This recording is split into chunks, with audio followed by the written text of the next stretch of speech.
Hello, this is the first of 3 tutorials about leading a culture of team effectiveness.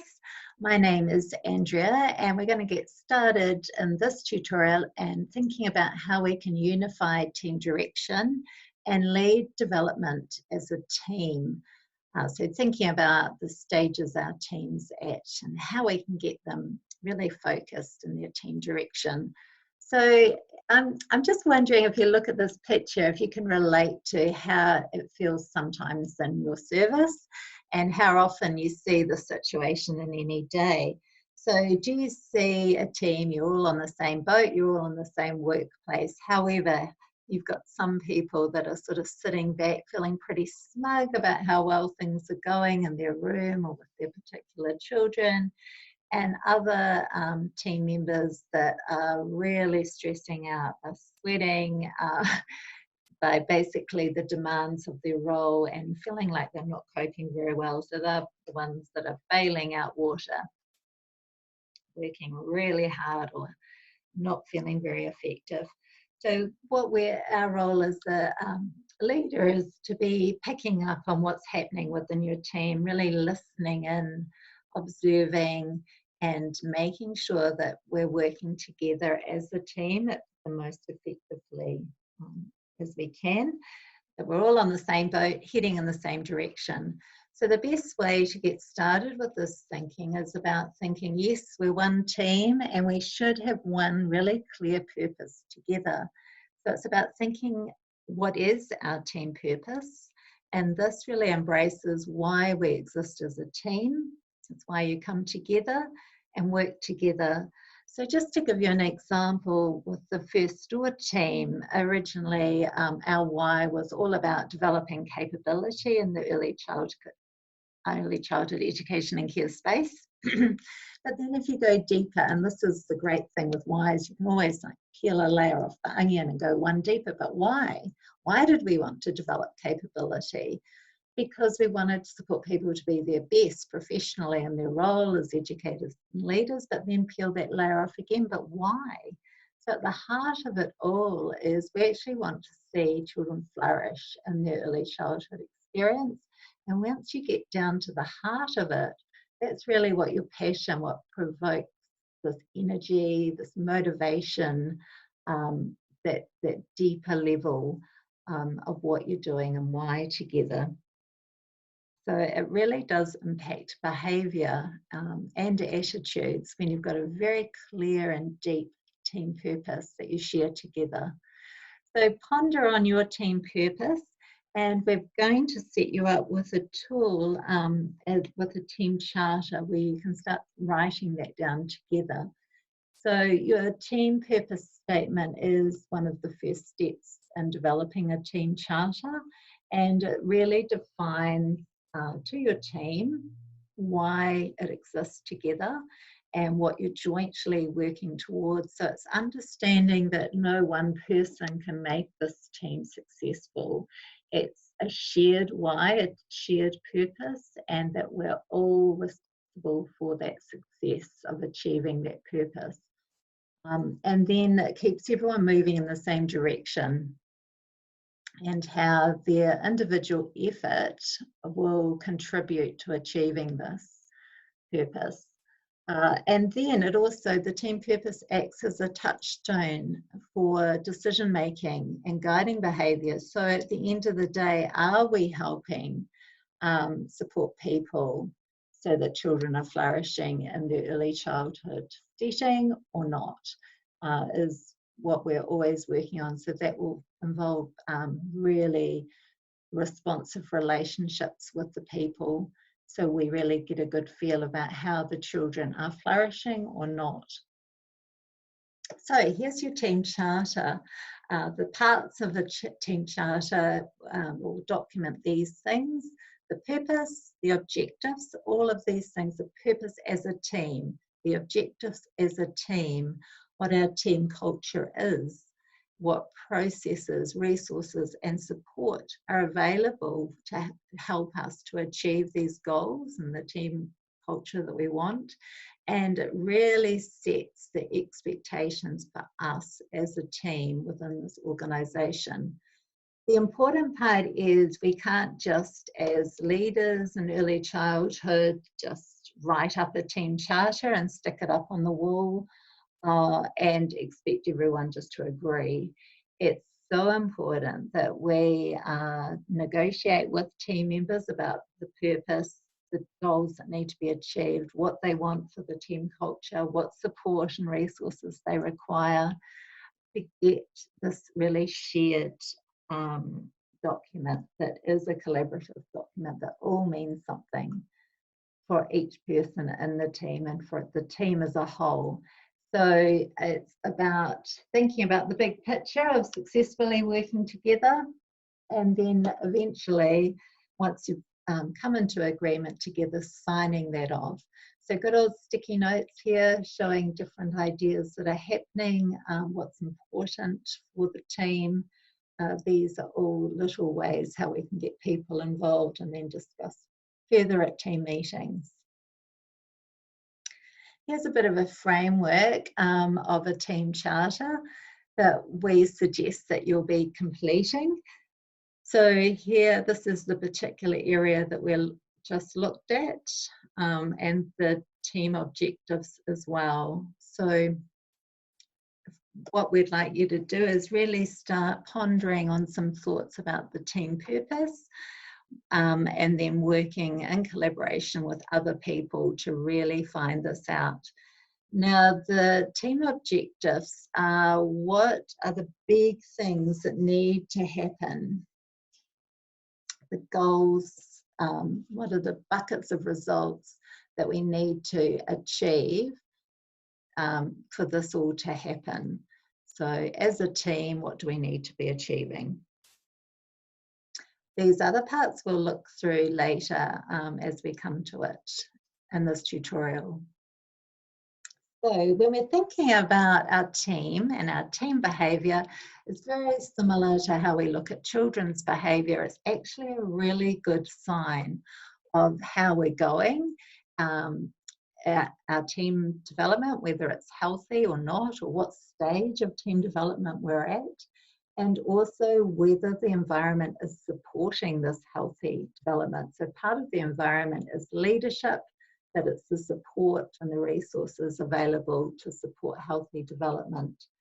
So using the behaviour of team members as a measure of where our team's at and what they need.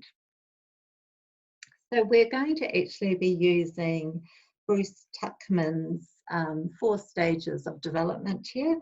He's a psychologist, and this framework was established way back in 1965, and it shows us the 4 different stages. So as we go through this, forming, storming, norming, or performing stage of team development, we're going to get you to reflect on which stage you think your team's at and why. But the important thing also is to understand the skills and steps required by leadership to get the team to the next stage, because we don't want to stay stuck in a particular stage. Even in the performing stage, at some stage it's going to be necessary to shift into different stages. It might mean some of the team members are moving on and it's going to take us back to forming. So no stage is permanent, and it's about moving through the stages. So we're going to start off with forming, and we'll look at some of the behaviours that are common at this particular stage of team development. Now this is where team members are coming together. So we're going to have new team members on board, and there's going to be a bit of a lack of clarity. People are finding how they fit into the organisation. Because there's going to be new team members, there's going to be a higher need for approval, but yes, they're doing the right kinds of practices, the right kind of fit. People tend to be a little bit more polite and cautious and conscious of themselves. And so they're not quite branching into more the personal discussions. They're still establishing why we're here and how things work very much at this forming stage. So this means that there's more of a dependence on direct leadership and guidance, directions on how we do things. So as far as leadership, these are the sorts of steps that we need to be thinking about for a team that's in the forming stage. We need to be building this common purpose together. So getting that shared purpose that we just discussed before. We need to be clear on the expectations of each person within the team and their role. So there's definite accountability, and that can be through job descriptions, team charters, that sort of thing happening. Where people do start to understand that each person contributes perhaps in different ways and what the different roles are within the team, who they can go to for particular support. But the team leader is actually driving the team here very much in the clarity it provides and the ethos it provides and in the guidance it provides. So depending on how effectively the leader puts all these steps into practice depends how fast we move through the forming stage of team development. So lots of clarity required here. And then we're moving on, perhaps, to the storming stage, which is a perfectly normal stage. So let's take a look at that. Common behaviours here are where we start to have differences. We start thinking about, well, this is more important than what you're doing. I want to move in this direction. I've been learning about this and you're doing it that way. Those sorts of conversations. We start having issues with communication perhaps, and we might start seeing some counterproductive behaviours, things like perhaps sulking, withdrawing, or being overly assertive or aggressive or emotional. So what can end up happening is people pretty much jump onto their own little lifeboat and act pretty independently, which is the opposite of effective team functioning. So this storming stage is a stage to work through, not to avoid, but to work through, and is once again very dependent on good leadership to help involve everyone in decisions together, to help communication open up, where we start understanding each other's differences. It's also an important role in leadership is really to be drawing out and figuring out different people's strengths and acknowledging those and raising the difficult issues. So it's not about, oh, it's all too hard, just get on with your work. It's about what is going on here, identifying the issues and coaching team through the struggles. So perhaps facilitating conversations with team members and working through these struggles. So depending on leadership's ability to move everyone through the storming stage, whether we stay stuck in there for a bit longer and, turning into quite a toxic, negative workplace. So we really want to be moving on to norming and not staying in storming too long. So norming is where things start to settle, confidence starts increasing because we're aware of where we fit, what the common goals are, and because these are clarified and understood by everyone. We've got agreement on procedures, so all of that individual ways start settling down into team agreement, team understandings, and we start to build relationships, not just within our own team, but external relationships as well. So we're getting a bit more differences in viewpoint, but more external reciprocal relationships happening. And so in this way, our team starts to relate together, not independently, but interdependently, where we all realize that when we work together, we're going to be so much more effective. So this is quite a comforting and comfortable stage to be at. But we really do want to move on past this to the performing stage. So what are we going to do? We're going to encourage as a leader that we've got regular feedback happening, and we're encouraging the giving and receiving of feedback, what we call feedback loop.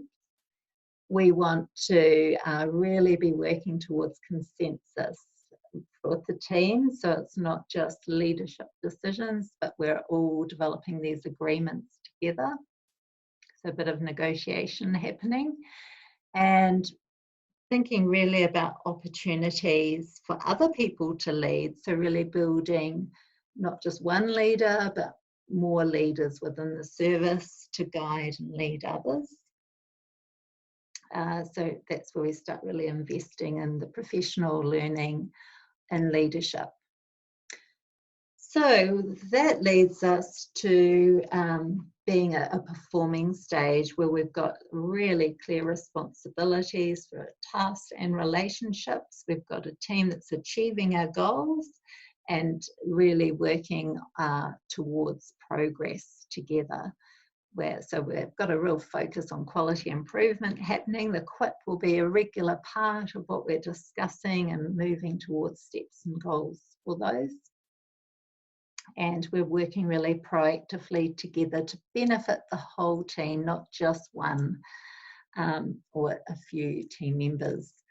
So we're focused on continuous improvement, and we're just keeping on that, moving, celebrating success and focusing on purpose. But we do need to assess and evaluate our results to keep this all moving forward. So that's all part of our leadership system that we need to keep developing as a team. So interesting that we're thinking, and a nice way to end off this, that we've got a train flowing along those tracks, but at any point a 1-inch block could stop that train from moving. So what we want as a leader is to develop the strong momentum as a train, and to be aware of blocks as they come along, to raise those issues, remove the blocks, so that this momentum can continue on, because a train with momentum can plough through a 5-foot concrete block, and that's the team that we want to be pretty much unstoppable, to have this great momentum as a team together. Thank you, and we'll see you at the next tutorial.